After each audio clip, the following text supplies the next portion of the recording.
Welcome to another video of Food Nourish Deep Dives, the videocast of foodnourish.net, where we explore topics like health, food, supplements, and alternative approaches to health and wellness.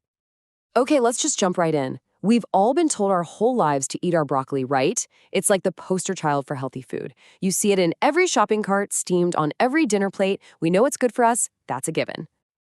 But what if I told you there's a version of broccoli out there that makes the big green crowns look, well, like a nutritional slacker? What if the kind you've been eating all this time isn't even the most powerful form you could be getting?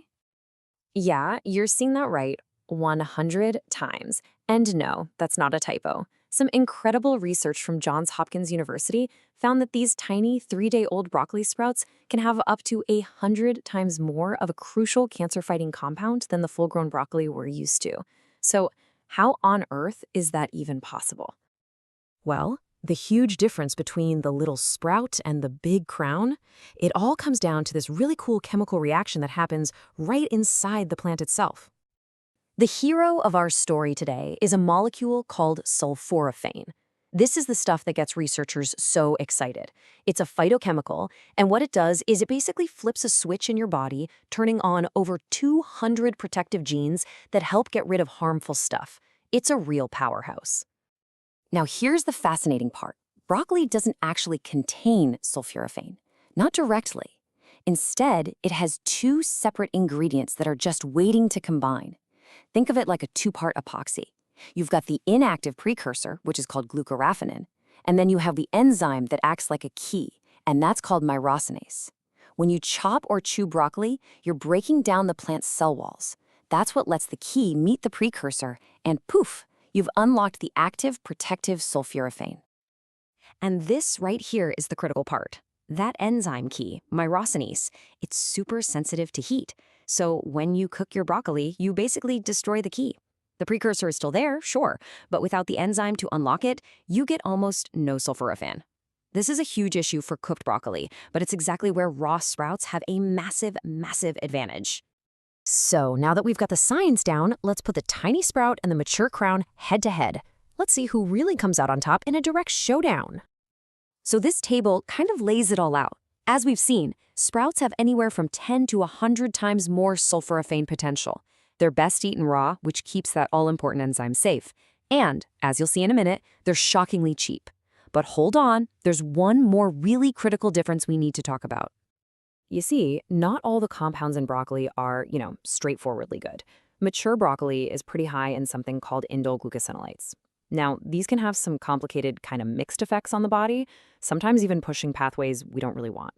Sprouts, on the other hand, they are almost entirely made up of the purely protective stuff that becomes sulforaphane.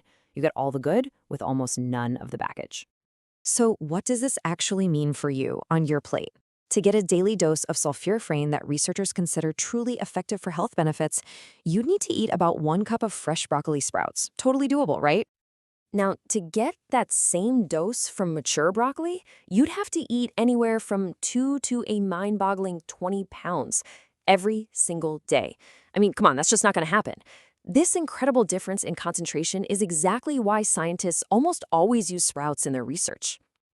And here's the real kicker. It's not just more powerful, it's actually cheaper. A serving of sprouts you buy at the store costs about 1/3 of what you'd pay for mature broccoli.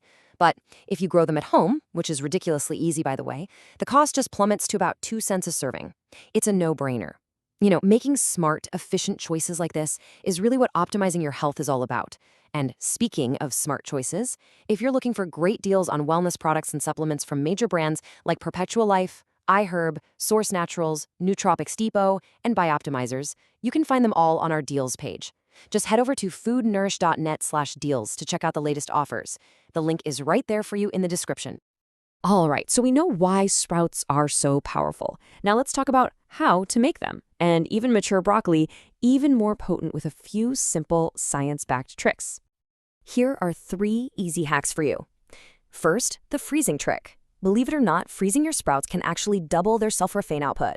The ice crystals help break down those cell walls, giving you a better mix of the precursor and the enzyme. Second, the chop-and-wait trick. If you chop any kind of broccoli, sprouts or mature, just wait about 90 seconds before you eat or cook it. This gives that enzyme time to do its thing. And finally, if you really want to cook your mature broccoli, just sprinkle a little mustard seed powder on it after you cook it. Mustard seed has a heat-stable version of that key enzyme, which helps kickstart that sulforaphane production all over again. Okay, so we've covered the science, the numbers, and the practical tips. Let's pull it all together and figure out what the final verdict is. Which one should you be putting on your plate? Look, at the end of the day, this isn't about throwing mature broccoli under the bus. It's still a great food. It's got tons of fiber, potassium, vitamin C. But if your goal is that therapeutic dose of sulforaphane for maximum detoxification and disease prevention, sprouts are the hands-down, undisputed champion. So the best approach? Use both. Sprouts for their concentrated power and mature broccoli for general nutrition and to mix things up. And this just brings us right back to the beginning, to the source of this whole discovery. As Dr. Jed Fahey, the lead researcher at Johns Hopkins, said himself, sprouts are simply a very potent source of this protective stuff. It was an absolute game changer. So the question really isn't if broccoli is healthy. We know it is. The question is, how can you get the absolute most out of it? Now that you know the incredible difference between the tiny young sprout and the big mature crown, it really makes you think, how are you going to power up your plate? To dive even deeper into all the research, make sure you check out the source article we've linked for you in the description. If you found this explainer helpful, do us a favor and hit that like button. It really helps us grow our channel and keep delivering these deep dives. And of course, subscribe so you never miss another one. Thanks for watching.